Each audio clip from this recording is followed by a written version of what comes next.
નમસ્કાર વિદ્યાર્થી મિત્રો, આપ સૌનું હાર્દિક સ્વાગત છે અમારી યુટ્યુબ ચેનલ અતુલ એજ્યુકેશનમાં. તો વિદ્યાર્થી મિત્રો, આજના વિડીયોની અંદરમાં આપણે વાત કરવાના છીએ. ધોરણ છે આપણો 11, વિષય છે આપણે અર્થશાસ્ત્ર, પાઠ નંબર છે આપણે 3 અને પાઠનું નામ છે આપણે માંગ.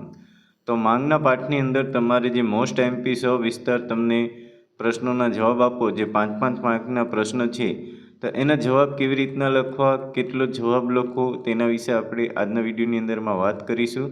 તો વિડીયોને આગળ વધારતા પહેલાં વિદ્યાર્થી મિત્રો, જો તમે મારી ચેનલ ઉપર નવા હો તો પ્લીઝ ચેનલને સબસ્ક્રાઈબ કરી લેજો અને બાજુનું બેલ આઇકન પ્રેસ કરી લેજો, જેથી કરીને લેટેસ્ટ વિડીયોના નોટિફિકેશન તમને મળતા રહેશે. અને આ વિદ્યાર્થી મિત્રો તમારા મિત્રો સુધી શેર પણ કરી દેજો. તો ચાલો વિદ્યાર્થી મિત્રો, અહીંયા આપણે 5 માર્ક્સના જે પ્રશ્ન છે, જે મોસ્ટ એમપી, તેમાં તમને આ જે વ્યક્તિગત માંગ અને બજાર માંગની સમજૂતી આકૃતિ સહિત આપો, એ તમને મોસ્ટ એમપી છે, કારણ કે એ પરીક્ષાની અંદર તમને હશે. તો એનો જવાબ કેવી રીતના લખો, તો અહીંયા તમે જુઓ તો વ્યક્તિગત માંગ અને બજાર માંગની સમજૂતી આકૃતિ સહિત આપો. તો પહેલાં આપણે વ્યક્તિગત માંગ એટલે શું તે આપણે લખવાનું. તો કે ચોક્કસ સમય દરમિયાન કોઈ એક વ્યક્તિ દ્વારા જુદી જુદી કિંમતે કરવામાં આવતી વસ્તુઓની માંગને વ્યક્તિગત માંગ કહે છે. બજાર માંગ એટલે શું, તો કે ચોક્કસ સમય દરમિયાન તમામ એટલે કે અનેક વ્યક્તિઓ દ્વારા જુદી જુદી કિંમતે કરવામાં આવતી વસ્તુઓની માંગનો સરવાળાને બજાર માંગ કહે છે. તો અહીંયા આપણે એક સરસ મજાનું ઉદાહરણ છે. તો વ્યક્તિગત માંગ અને બજાર માંગની અનુસૂચિ છે.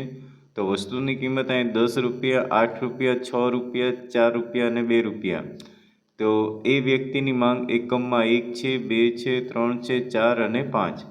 બી વ્યક્તિની માંગ છે અહીંયા 2, 3, 4, 5 અને 6. અને સી વ્યક્તિની માંગ છે 3, 4, 5, 6 અને 7. એટલે આ ત્રણેયનો જે સરવાળો થાય એને બજાર માંગ કહેવાય છે. એટલે કે બજાર માંગ એ બી સી નો સરવાળો, એટલે કે અહીંયા 1, 2 ને 3, 3 ને 3 કેટલા, તો કે 6. તો આના જેટલા પણ સરવાળો છે એ સરવાળો શું બનશે, તો કે બજારનો માંગ. હવે આપણે એના આકૃતિ સ્વરૂપમાં આપણે દર્શાવીએ તો પહેલાં આપણે વ્યક્તિગત માંગ રેખા એની આપણે અહીંયા જોઈએ તો આવી રીતના આપણે આવશે કે પહેલાં તો તમારે એક્સ ધરી ઉપર શું દોરવાનું રહેશે, તો કે વસ્તુની માંગ એકમમાં, અને વાય ધરી ઉપર તમને આવશે વસ્તુની કિંમત રૂપિયામાં. તો આવી રીતના જે વસ્તુની કિંમત છે અને જે માંગ છે, કે જ્યારે વસ્તુની માંગ એટલે કે જ્યારે 10 રૂપિયા હોય તો 10 રૂપિયા હોય તો અહીંયા માંગ કેટલી થાય છે, તો કે 1. ત્યાર પછી 10 રૂપિયામાંથી અહીંયા આપણે એની નીચે આવીએ એટલે કે આ જે 8 છે તો 8 રૂપિયા થાય તો કેટલી માંગ વધે છે, તો અહીંયા માંગ વધે છે આપણે 2 એકમ. એવી રીતના આપણે 6 હોય તો કેટલી એકમ વધે છે, તો કે 3. ત્યાર પછી એવી જ રીતના જ્યારે 4 માંગ હોય એટલે કે 4 કિંમત નક્કી કરવામાં આવે ત્યારે માંગ કેટલી વધી જાય છે, 4. એ રીતના 2 કિંમત રાખવામાં આવે તો માંગ કેટલી વધી જાય છે, તો કે 5. તો આવી રીતના માંગમાં વધારો થતો જાય છે, કિંમતમાં ઘટાડો થતો જાય છે. બી વ્યક્તિની માંગ રેખા, તો બી વ્યક્તિની માંગ રેખા આ પ્રમાણે આવશે. અહીં તમે જોઈ શકો છો કે વસ્તુની કિંમતમાં જે ફેરફાર થાય છે, તો અહીંયા 2 રૂપિયાની કિંમત છે, તો ત્યારે બી વ્યક્તિ નામનો કેટલી પોતાની માંગ અનુસાર કરે છે, તો કે 6 એકમો ખરીદે છે. એવી રીતના આપણે અહીંયા વિભાગ આપણે સી વ્યક્તિની માંગ રેખા જોઈએ તો સી વ્યક્તિની માંગ રેખા 2 રૂપિયા છે, તો 2 રૂપિયામાં એ કેટલા એકમો ખરીદવા તૈયાર છે, તો અહીંયા 7. તો આવી રીતના ત્રણેયની જે આકૃતિ છે એ જુદી પડતી છે. અને ડી વ્યક્તિની માંગ રેખા તમે જુઓ તો ડી વ્યક્તિની 2 રૂપિયા કિંમત છે, તો એ કેટલા એકમો ખરીદવા માટે તૈયાર છે, તો કે જે 15થી લઈ અને 20ની અંદર એ ખરીદવા માંગે છે. બરાબર. તો અહીંયા આપણે આ રીતના આપણે એને દર્શાવી શકાય છે ડી વ્યક્તિની માંગ રેખા. એટલે કે આ જે બજાર માંગ રેખા છે, તો બજાર માંગ રેખા છે એમાં બધાનો ટોટલ આવી જાય છે. તો અહીંયા આપણે બજાર માંગ રેખા એ અહીંયા પણ આવી રીતના, એટલે કે આ જે ત્રણેય જે આપણે જોઈ એ બી સી એના કરતાં જુદી પડતી છે. હવે આપણે બીજો પ્રશ્ન જોઈએ મોસ્ટ એમપી, માંગનો અર્થ આપી અને અસર કરતા પરિબળો સમજાવો. માંગનો અર્થ કોઈ ચોક્કસ સમય અને ચોક્કસ કિંમતે ગ્રાહકને વસ્તુ ખરીદવાની ઈચ્છા, શક્તિ અને તૈયારી સાથે વસ્તુનો જથ્થો કે ખરીદવામાં આવે તો તેને વસ્તુની માટેની શું કહે છે, માંગ કહેવામાં આવે છે. વસ્તુની અસરકારક માંગ 5 શરતોનું પાલન કરે છે. પહેલું, વસ્તુ મેળવવાની ઈચ્છા.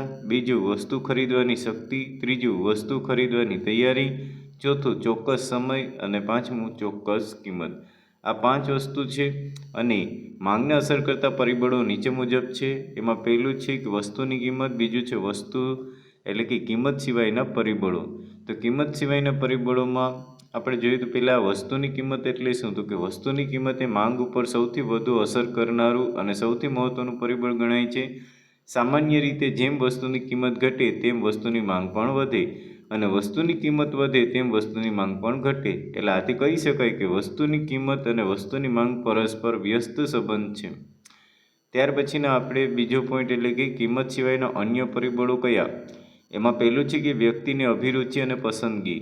વ્યક્તિની અભિરુચિ અને પસંદગી વસ્તુની માંગને પ્રભાવિત કરે છે. દરેક વ્યક્તિની પસંદગી, શોખ, રુચિ અને અભિરુચિ વગેરે વસ્તુની તરફેણમાં હોય તે વસ્તુની માંગ વધે છે અને જે વસ્તુની વિરુદ્ધમાં પસંદગી, શોખ અને રુચિ, અભિરુચિ હોય તો તે વસ્તુની માંગ કરે છે. દાખલા તરીકે આજનો યુવાન કીપેડવાળા ફોનને બદલે સ્માર્ટફોનની શું કરશે? તો કે માંગ વધારે છે.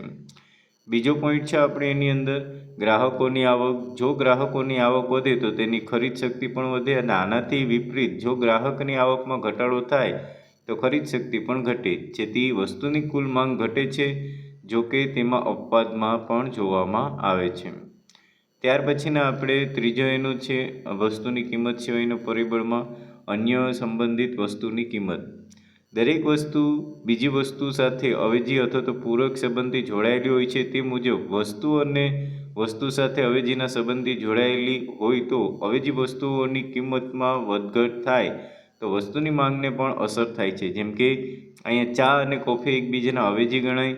જો ચાની કિંમત સ્થિર રહે અને કોફીના ભાવ વધે તો કોફી પીનારા ગ્રાહકો ચા વધુ પીવે છે, જેથી ચાની માંગ વધે છે. અને કોઈ વસ્તુ અન્ય વસ્તુ સાથે પૂરકતાના સંબંધથી જોડાયેલી હોય તો તે પૂરક વસ્તુની કિંમતમાં થતી વધઘટ માંગ ઉપર અસર કરે છે. દાખલા તરીકે મોટરકાર અને પેટ્રોલ એકબીજાના પૂરક છે. જો પેટ્રોલના ભાવમાં વધારો થાય તો મોટરકારની માંગ પણ ઘટે. ત્યાર પછીનું છે ભવિષ્યની કિંમતની અટકળો. ભવિષ્યની કિંમત અંગે લોકો અનેક અટકળો કરે છે જે હંમેશા સાચી હોતી નથી કે ખોટી પણ નથી હોતી, પરંતુ આવી અટકળો વસ્તુની માંગ પર મોટો ફેરફાર લાવે છે.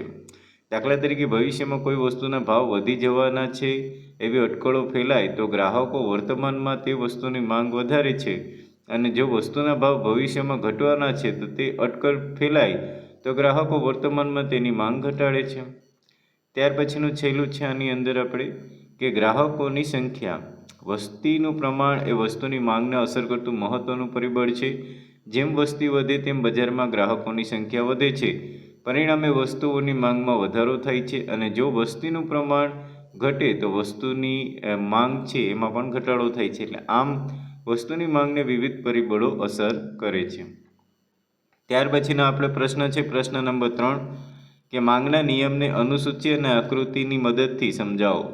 તો માંગનો નિયમ શું છે? તેનો જવાબ છે આપણે કે જો પરિબળો યથાવત રહે તો વસ્તુની કિંમત ઘટતા વસ્તુની માંગનું વિસ્તરણ થાય છે અને જ્યારે વસ્તુની કિંમત વધતા વસ્તુની માંગનું સંકોચન થાય છે. તો આમ માંગ અને કિંમત વચ્ચે વ્યસ્ત સંબંધ છે.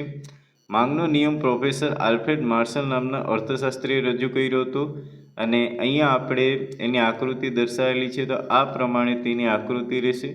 તો અહીંયા આપણે એનું કોષ્ટક છે તો કોષ્ટકમાં અહીંયા આપણે આપેલું છે કે દૂધની કિંમત 50 રૂપિયા છે, પછી 40 રૂપિયા છે, 30 રૂપિયા છે, 20 રૂપિયા છે અને ત્યાર પછી અહીંયા આપણે 10 રૂપિયા છે. તો અહીંયા દૂધની માંગ છે 1 લીટર, 2 લીટર, 3 લીટર, 4 લીટર અને 5 લીટર.